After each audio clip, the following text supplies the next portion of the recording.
Hello, and welcome to today's episode of Making Your Mess Your Success.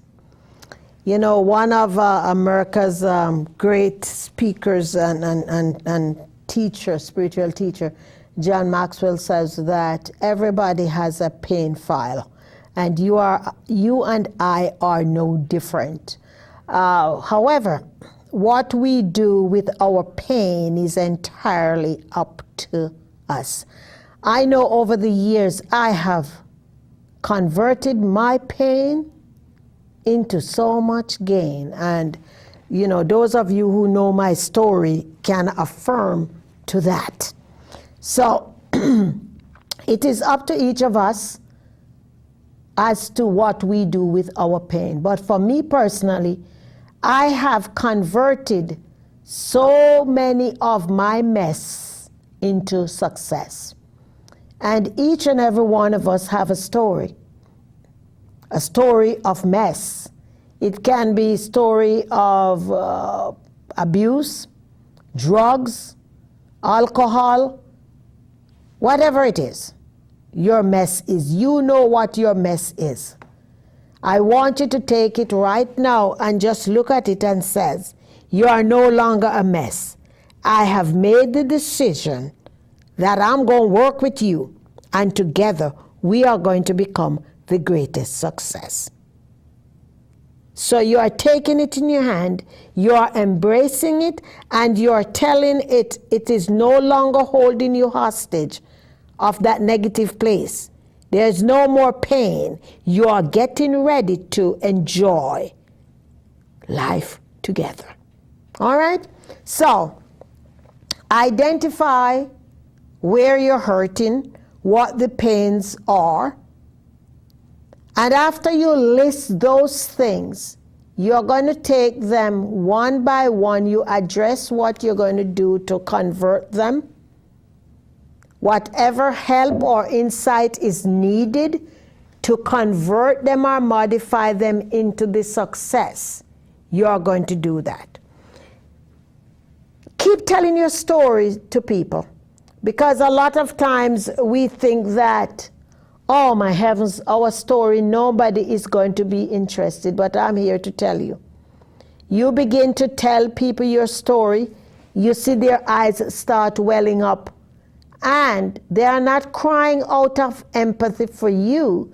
They are crying because you have triggered a sensitive spot in their lives. And by them listening to your story, you're helping them to heal. All right? So right now, I want to list some of the pain that we have in our filing cabinet or chest or files. All right? So, everybody has a pain file. You have got yours, I've got mine. I may not have experienced everything as traumatic as you did. However, my negative experiences are true to me, and so are yours. The pain of inexperience. How often you hear people say, oh, I can't do that job because I don't have the experience.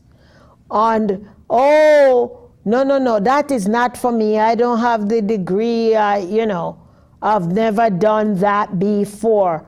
Hey, the first person who did it never did it before, but they had to step out from behind that fear and try it for the first time.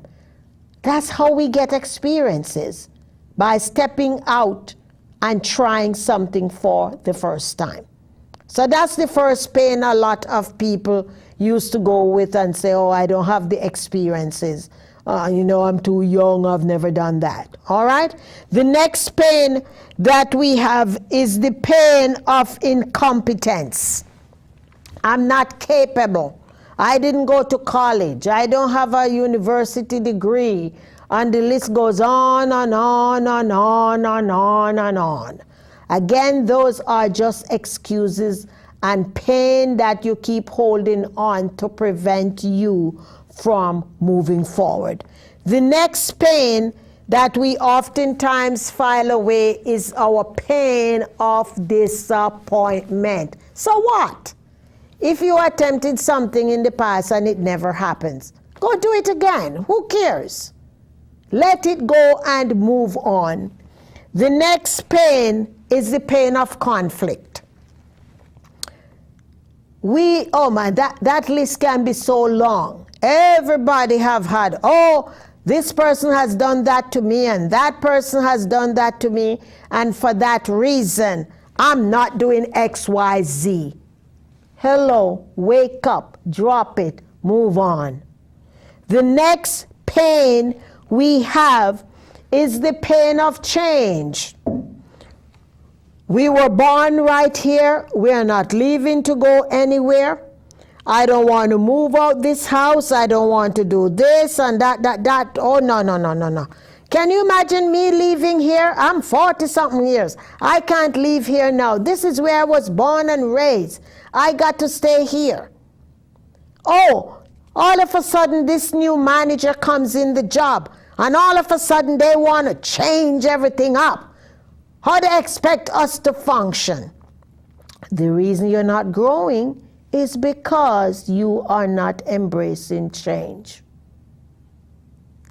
Wake up, smell the roses, embrace the change, because that might just be the one opportunity that is going to catapult your career.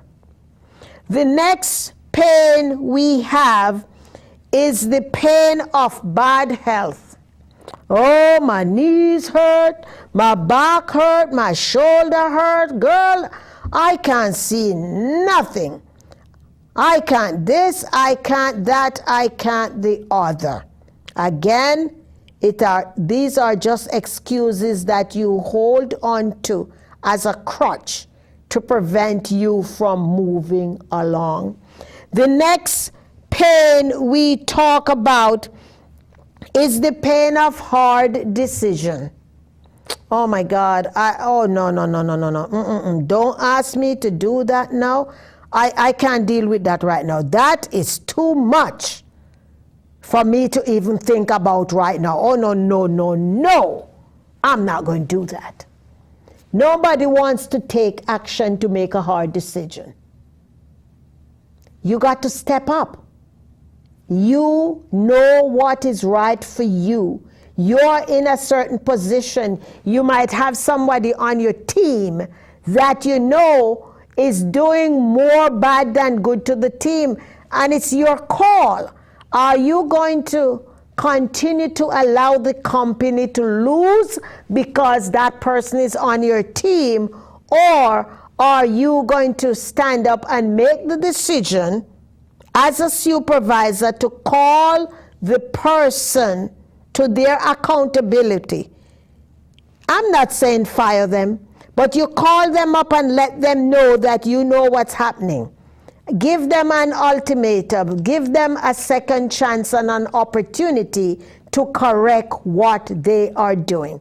However, especially if you are in a supervisory position, you got to make hard decisions. Sometimes it's not in our jobs, it's in our family.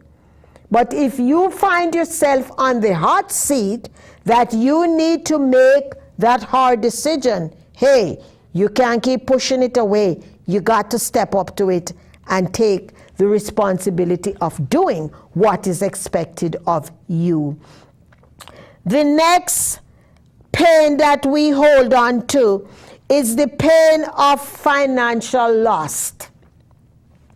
I know the people who are invested in the stock market over the years. Some people have that pain and they hold on to that. And oh my heavens, they just see the sign of a financial planner and they trigger something and they just lose it.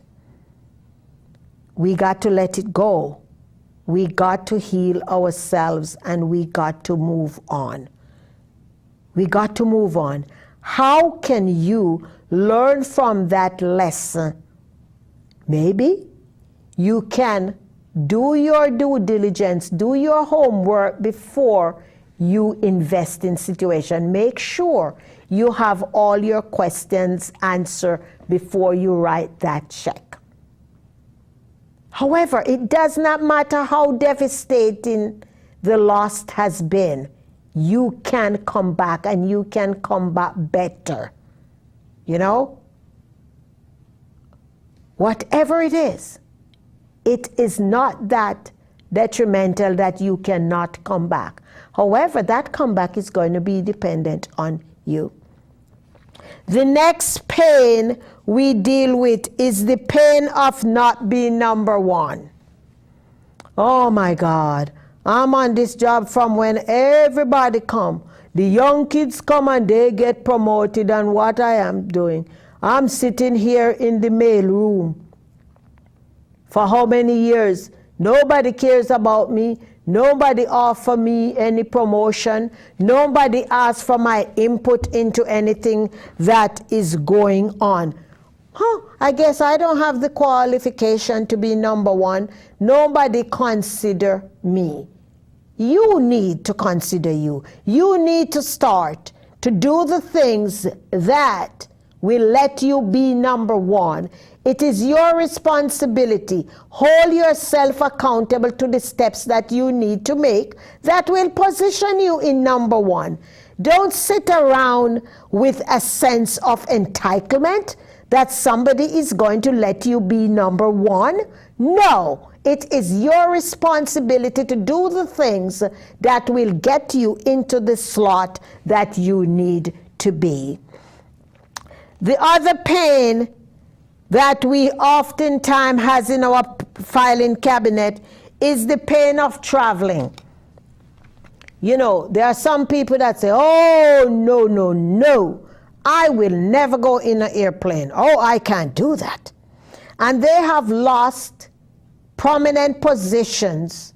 They are probably in company that saw that their skills and expertise could benefit a different division.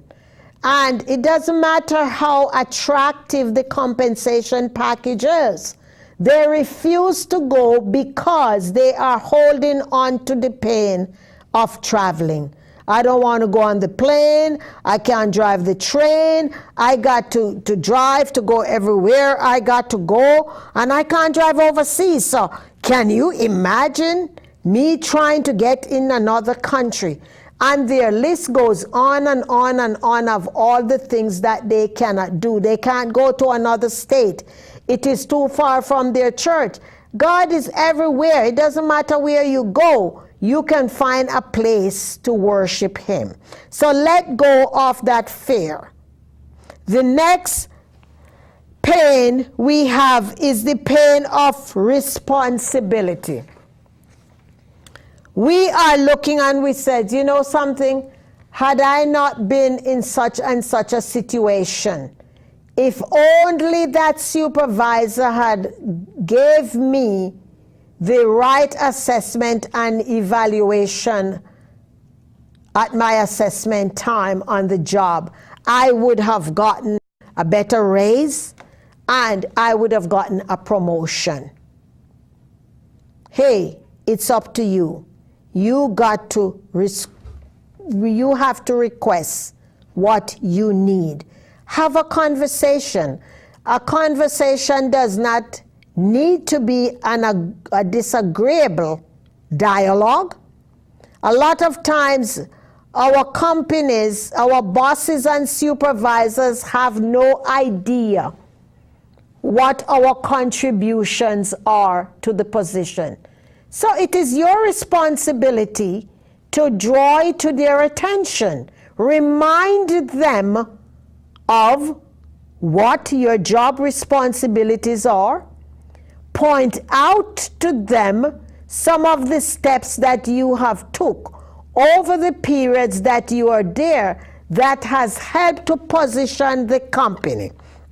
If you have done something that has allowed the company to retain some profits, you got to point it out to them. So what am I saying here? You need to keep a running list of all the advantages that you have brought to the company. If it is to be, it is up to you. I want to share a few quotes here. Wanting everyone to be happy and making tough decisions were incompatible tasks. I learned that good leadership is disappointing people at a rate they can stand. So in other words, as a leader, you cannot be best friends to everybody, because a great leader, when you indulge people in their wrongs, you are not helping them to grow. You're helping them to remain at that stagnant place of complacency that they have been. You got to be the one that pulls them out and get them to stretch and to get them to move on to greater plateau. It's like parents. If we keep indulging the kids into the wrong, what's going to happen? They will become adults and they're doing the same childish things they used to do. But if you nip it in the bud, like we say in Jamaica, mean you cut it off early in life, that is not going to happen again. And that's the same role we have to take as supervisors. But the one thing, and I'm taking my time in going through this, is to show you, no matter how bad a mess is in your life, that same mess can make room for you. You just need to know your story and tell it well. Because I have found out in my personal lives, a lot of my clients came after they heard my story. Once they heard my story, it helps them to open up and to begin to deal with what it is that they are going through. So don't be ashamed of what your story is. Tell it and tell it well. You're not telling it because you're feeling sad about what happened. You're telling your story so as to help somebody else to heal from what they are going through or have gone through. Experience isn't really the best teacher, but it sure does serve as the best excuse for not trying to do the same silly thing again. And this is a quote from Frank Hughes. Isn't that the same truth? A lot of times you would hear it said that experience is the best teacher, all right? And there are some pros and cons about that. I am here to tell you, we will never learn a lesson unless we dissect the experience. We have to dissect the experience and see what we personally got out of it and learn from that lesson. You pick it apart and you look and you say, well, here's what I get from here and here's what I get from here. What am I going to do with what I receive here? And although sometimes it's very painful, I tell you, the end result is always going to be worth it. Life is not the way it's supposed to be. It's the way it is. The way you cope with it is what makes the difference. And that's a quote from Virginia Steer. And isn't that the truth? It is our reaction to something. It's a lot of times it's not what happened to us, but it's how we react to what happened. So if I found out that if we would just stop, take a couple of deep breaths before we decide on what we are going to do, we would come out a winner every time. But instead, what we do, we act on impulse. And a lot of times, this thing here, our mouths, get us into big trouble because we shoot off of the mouth, we get into problem, and what's out, we cannot take it back. The other thing I want to point out here is that now with emails and everything like that, we also need to be cautious. Do not send an email out when you're angry, because once you click the send button, you cannot get it back. You may go out there and search and delete it, but once it's out there in cyberspace, you can't do that. So here is my recommendation to you. If you write the email during anger, save it. 8 hours after you save it, you go back and you read it. At that time, you should be calmed down to see whether or not what's written there is what you will be sending out. But never push that send button when you are angry about anything. Because a lot of times you will regret what was written there. And once it's out there, you cannot pull it back. It doesn't matter where you go to delete it. There are so many platforms out there that can capture these things that you'll never be able to delete something that is already out there. Life is filled with good and bad. Some of the good and bad you cannot control in your life. Some of the good and bad will find you, it will find I. There's nothing we do to attract it, but it's going to find us. How we react to those things that find us is entirely up to us. If I have a positive life stance, the good and the bad will become better. If it is to be, it's up to you. How are you reacting to the things that happen to you? Are you taking prompt decision? Are you dissecting those things and to get the benefit of the lesson from the experience? If I have a negative stance in life, the good and the bad will become worse. So, watch what you say, watch what you say. What words are you using? Again, there is power in the tongue. There is power in your words. Choose your words well. Therefore, I choose a positive life stance. You can do the same. You can choose the result that you are getting in your life.